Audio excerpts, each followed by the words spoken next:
बिस्मिल्लाहिर्रहमानिर्रहीम। ये कॉन्ट्रासेप्शन की ही सेकंड वीडियो है जिसके अंदर हम पढ़ेंगे कंबाइन हार्मोनल कॉन्ट्रासेप्शन और प्रोजेस्टेरॉन ओनली पिल्स।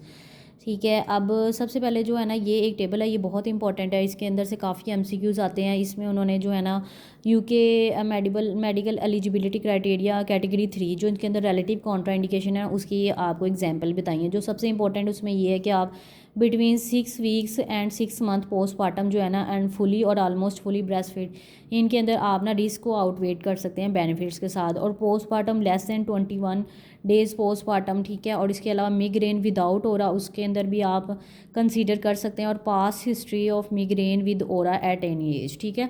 मेन तो ये है, या कोई वुमेन जो है ना लिवर इंजाइम इंड्यूसिंग ड्रग्स ले रही है तो उसके अंदर भी जो है ना वो रिलेटिव कॉन्ट्राइंडिकेशन है। लेकिन ये टेबल जो है ना इसके अंदर उन्होंने एब्सोल्यूट कॉन्ट्राइंडिकेशन बताई हैं कि जिसमें आपने बिल्कुल भी जो है ना वो कंबाइन हार्मोनल कॉन्ट्रासेप्शंस को यूज़ नहीं करना।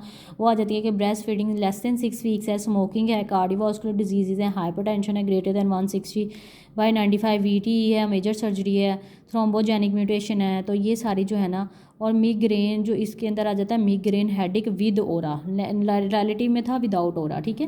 तो ये जो है ना ये आप सारे, ये टेबल काफ़ी इंपॉर्टेंट है, ये आपने सारा ही पढ़ना है, ठीक है।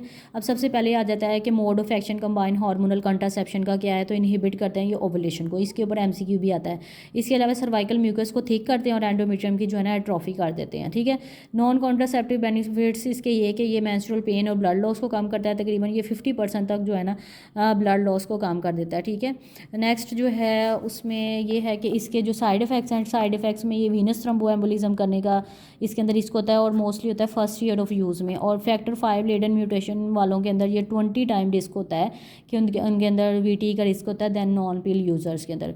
माइकार्डियल इन्फेक्शन का रिस्क 2.5% इंक्रीज़ हो जाता है। स्ट्रोक का रिस्क भी इंक्रीज़ हो जाता है। मिग्रेन जो है ना वो एट एनी एज उस ये कैटेगरी 4 के अंदर आता है कि मिग्रेन का रिस्क भी इंक्रीज़ हो जाता है। कैंसर में वो कहते हैं कि ये ब्रेस्ट कैंसर का 24% रिस्क इंक्रीज़ करता है, सर्वाइकल कैंसर का भी स्लाइटली इंक्रीज़ करता है। तो लेकिन अलबत्ता जो है ना, सॉरी ये मैं बताना भूल गई कि ये ओवेरियन और एंडोमेट्रियल कैंसर का रिस्क जो है ना वो कम कर देता है, ठीक है। 50% तक जो है ना रिडक्शन की होती है ओवेरियन और एंडोमेट्रियल कैंसर की।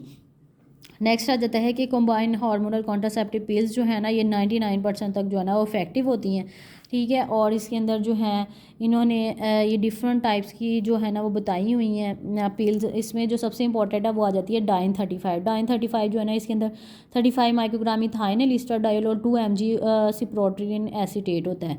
ये OCP के तौर पे यूज़ होता है। इसके अलावा आप स्वीयर एक्ने और हिर्सुटिज्म के ट्रीटमेंट के लिए भी यूज़ कर सकते हैं, लेकिन इसके साथ जो है ना VTE का रिस्क ज़्यादा होता है, more than second generation of COC, ठीक है। ये भी एक इंपॉर्टेंट MCQ है कि जहाँ पेशेंट जो है वो इरेगुलर साइकिल और हिर्सुटिज्म के साथ आएगी ना तो उसमें आपने डाइन 35 देना है।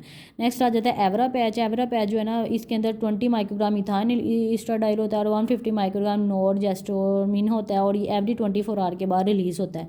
और first transdermal contraceptive once weekly अपने अप्लाई करना है फॉर 3 वीक्स फॉलोड बाय एक पैच फ्री इंटरवल है। इसका जो फेलियर रेट है 1.24 पर 100 वुमेन है, ठीक है। नेक्स्ट आ जाता है नोवा रिंग। नोवा रिंग क्या होता है, ये फ्लेक्सिबल लैटिक्स फ्री रिंग होती है made up of plastic ethylene vinyl acetate और 120 माइक्रोग्राम इटोनोगेस्ट्रिल को रिलीज़ करती है और 15 माइक्रोग्राम इथाइनल एस्ट्राडायोल डेली, ठीक है। और इसको भी आपने वंस एवरी 3 वीकली प्लेस करना है फॉलोइंग 1 वीक। इसको जो है ना वो हार्मोन फ्री इंटरवल होना चाहिए, ठीक है।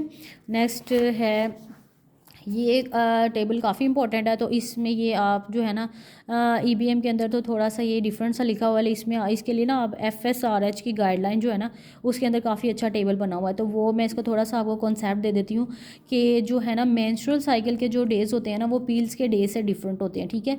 जो हमारा 1 to 7 डे होता है ना मेंस्ट्रुअल साइकिल का, जिसके दौरान मेंसेस आ रहे होते हैं, उसके दौरान जो पील्स का है ना वो हार्मोन फ्री इंटरवल चल रहा होता है, जिसके दौरान हम ब्राउन पील्स यूज़ करते हैं, ठीक है। लेकिन जो मेंस्ट्रुअल साइकिल का 7 to 14 डे होता है ना वो पिल्स का फर्स्ट वीक कंसीडर होता है। नेक्स्ट जो उसका 14 to 21 डे होता है वो पिल्स का सेकंड वीक कंसीडर होता है और 21 से 28 तक पिल्स का थर्ड वीक कंसीडर होता है, ठीक है। तो जो ये इन टेबल्स के अंदर जो first week, second week, third week की बात हो रही होगी वो पिल्स के वीक की बात हो रही होती है, ठीक है। तो इसमें जो है ना मोस्टली जो है वो इंपॉर्टेंट चीज़ ये है कि अगर किसी ने जो है ना 1 पिल मिस की है ना तो आपने उसको क्या एडवाइस करनी है, आपने उसको कहना है कि मिस पिल जो है ना एज सुन एज़ पॉसिबल वो ले ले और रिमेनिंग पिल को कंटिन्यू करे, ठीक है। एमरजेंसी कॉन्ट्रासेप्शन वो कह रहे यूजुअली जो है ना वो रिक्वायर्ड नहीं होती हैं, ठीक है। और but may need to be consider pill has been missed earlier pack में या last week of the previous packet में, अगर उसने मिस किया ना तो फिर एमरजेंसी कॉन्ट्रासेप्शन की ज़रूरत होती है, ठीक है। और अगर किसी ने 2 और मोर पिल्स दी हैं तो जनरल एडवाइस उसको आपने ये देनी है कि अपनी रीसेंट पिल ले ले, रिमेनिंग पिल्स को कंटिन्यू करे, कॉन्डम्स यूज़ करे, ठीक है। और इसके अलावा एक और पॉइंट भी इसमें अंदर है कि प्रेगनेंसी टेस्ट भी कंसीडर करना है, ठीक है। अच्छा जी, अब वीक के अकॉर्डिंग हम देख लेते हैं कि अगर तो है ना उसने फर्स्ट वीक में after hormone free interval miss किया है तो फिर आपने जो है ना इमरजेंसी कॉन्ट्रासेप्शन ज़रूर कंसीडर करनी है, अगर उपसी जो है हो गई है पिल फ्री इंटरवल के बाद in the first week of the pill में, ठीक है।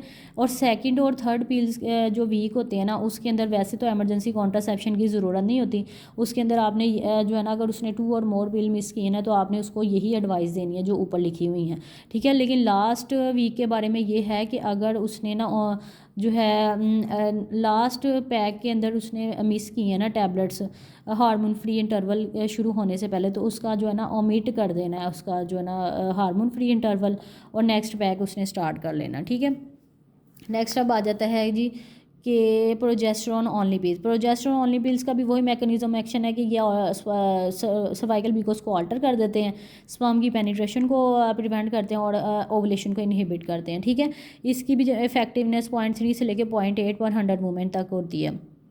इसकी जो क्राइटेरिया कैटेगरी 3 है उसमें CA ब्रेस्ट आता है, इसके अलावा सिरोसिस ऑफ द लीवर और लीवर ट्यूमर्स आ जाते हैं, और 4 के अंदर जो है ना वो ब्रेस्ट करंट ब्रेस्ट डिजीज़ आ जाती हैं। ये टेबल भी इंपॉर्टेंट है, ये भी आपने करने हैं। नेक्स्ट साइड इफ़ेक्ट्स हैं। साइड इफ़ेक्ट्स इसके एमनोरिया होता है, मूड चेंजेस आते हैं, इरेगुलर ब्लीडिंग होती है, ठीक है। और इसमें जो है ना इसकी कोई एसोसिएशन नहीं है VTE के साथ, और इसको जो है ना मिग्रेन वाले पेशेंट इस POP इसको ना सेफली यूज़ कर सकते हैं, ये भी एक MCQ है।